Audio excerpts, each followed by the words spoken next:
Okay, in this video I'm going to go over fitting an aftermarket cylinder kit to a Tomos A3 moped engine.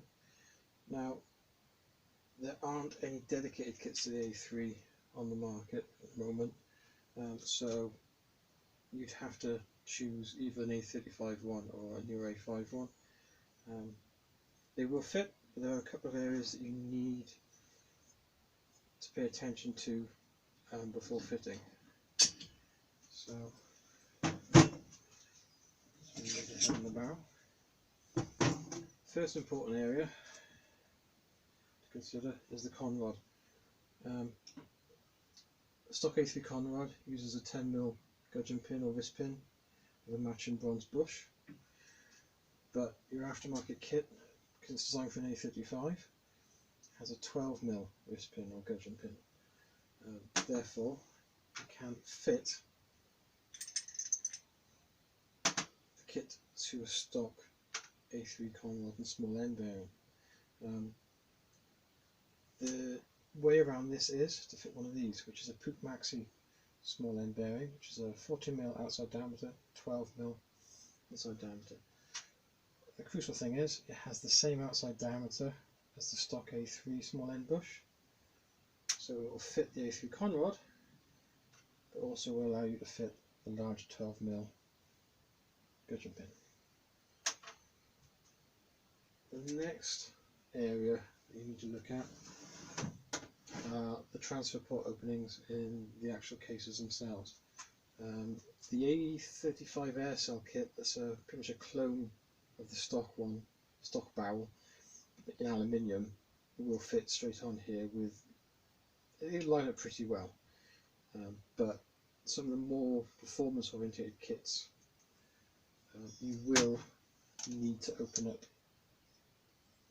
the openings in the case here to match the ones in the barrel themselves.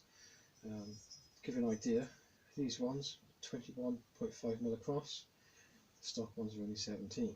So to get the most out of this barrel, you need to open these up. Now to do that, there's two ways of doing it. You can either take the gasket that comes with the kit, put it where it would be positioned there at the base, and use it as a template to mark out where you need to remove the excess material.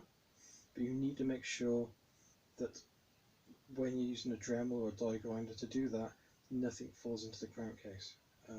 Stuff it full of rags, and then cover it with plasticine or silly putty or something like that, just to seal that area off, so you ensure nothing falls in there.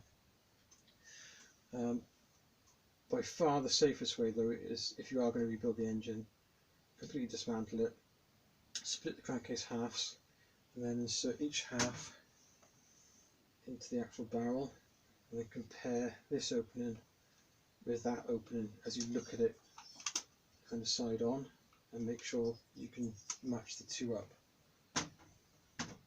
Once you've done that, you can then fit your barrel and your piston.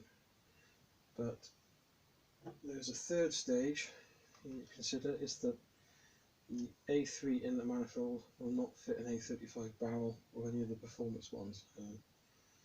So you'll need, if it's an A35 reed valve performance kit, you'll even use stock A35 reed valve manifold, which sits there, and then you'll be able to fit a Deloitte 1412 carb, or I think anything up to about an 1818 will fit.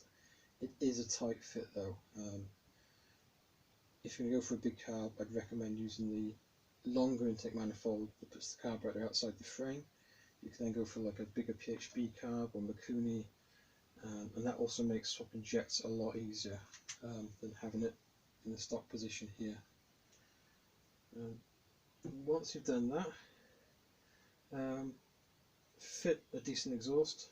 Most of these kits, the stock A3 exhaust will fit them, but to get the most, you really want to go for something with an expansion chamber on it. Maybe something with a bigger bore, particularly if you've got one of the restricted bikes that had a 22mm exhaust on it rather than the 26mm one. But there are a lot of kits out there, but these three areas, the conrod, the port matching and the intake manifold, are pretty much the main things you need to consider from whichever kit you decide to choose.